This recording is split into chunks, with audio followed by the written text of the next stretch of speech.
নবী করিম সাল্লাল্লাহু আলাইহি সাল্লাম বলেছেন, কোনো মুসলমানের জীবনে যদি কোনো মুসিবত আসে, কোনো বিপদ আসে, কোনো সমস্যা আসে, সঙ্গে সঙ্গে সে যদি ইন্না লিল্লাহি ওয়া ইন্না ইলাইহি রাজিউন পড়ে এবং আরেকটা দোয়া পড়ে, আল্লাহুম্মা জুরনি ফি মুসিবাতি ওয়াখলুফ লি খায়রাম মিনহা, আল্লাহ আমার যে বিপদ হয়েছে এই বিপদের বিপরীতে এর বিনিময়ে আপনি আমাকে সওয়াব দিয়েন, বিনিময় দিয়েন, এবং বিপদে আমার যে ক্ষতি হলো আপনি এর চাইতে ভালো কিছু দিয়ে আমাকে পোষায় দিয়েন।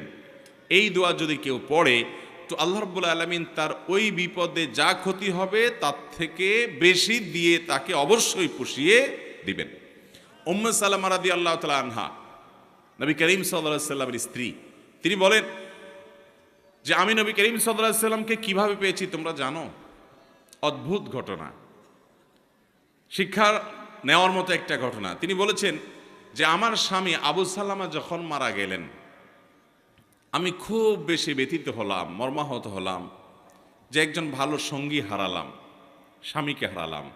তো আল্লাহর কাছে আমি কেঁদে কেটে নবী সাল্লাল্লাহু আলাইহি সাল্লামের শেখানো এই দোয়াটা পড়েছি, আল্লাহুম্মা জুরনি ফি মুসিবাতি, আল্লাহ আমার মুসিবত এবং বিপদে আপনি আমাকে বিনিময় দিয়েন, বিপদ যে হলো এর বিনিময় আপনি আমাকে দিয়েন, ওয়াখলুফ লি খায়রাম মিনহা, এবং এই বিপদে আমার যা ক্ষতি হলো, আমি যে হারালাম স্বামীকে, তার চাইতে বেটার কিছু আমাকে দিয়েন। আমি দোয়া আল্লাহর কাছে করে গেছি সব সময়। আল্লাহ তাআলা আবু সালামা আমার স্বামীর মৃত্যুর পর অকল্পনীয়ভাবে, অভাবনীয়ভাবে আমাকে মুহাম্মদুর রাসূলুল্লাহ সাল্লাল্লাহু আলাইহি ওয়াসাল্লাম স্ত্রী বানিয়ে দিয়েছে।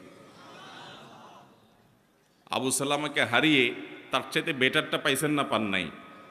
মুহতারাম হাজরিন, অতএব যেই কোনো বিপদে ইমানদারের ইমান যত মজবুত হবে সে তত বেশি হাসতে পারবে যে আলহামদুলিল্লাহ আমার রব আমাকে যে অবস্থা রেখে খুশি, আমি অবস্থার উপরে খুশি, এবং বিপদ যতই আসবে আমি সেটাকে ওয়েলকাম করব, বেসবর হব না, ধৈর্যহীন হব না।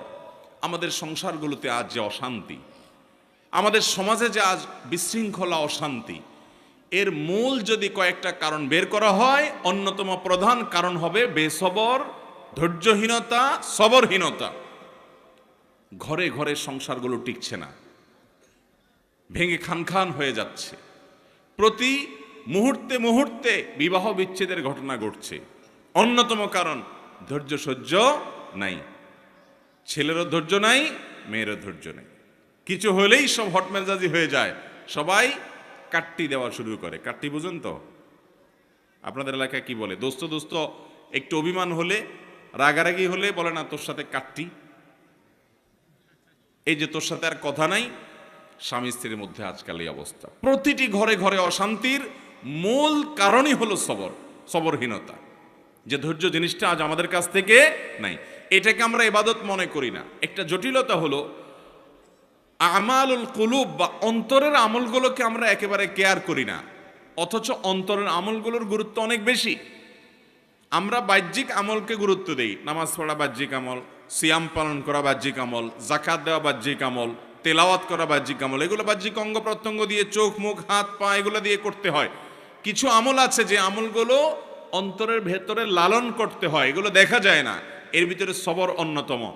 এই আমলটা যদি কেউ করতে পারে, ভেতরে যদি ধৈর্যটা আনতে পারে, এটা নিজের সঙ্গে নিজে সংগ্রাম করে করতে হয়, এর জন্য লড়াই করতে হয়, এর জন্য সমালোচনা করতে হয়, নিজের হিসাব মিলাতে হয় যে আমি মানুষটা কতটা ধৈর্যশীল, কতটা ধৈর্যহীন, আমি কতটা হটমেজাজি হই, বউয়ের সাথে কয়বার আমি বদমেজাজি দেখাই।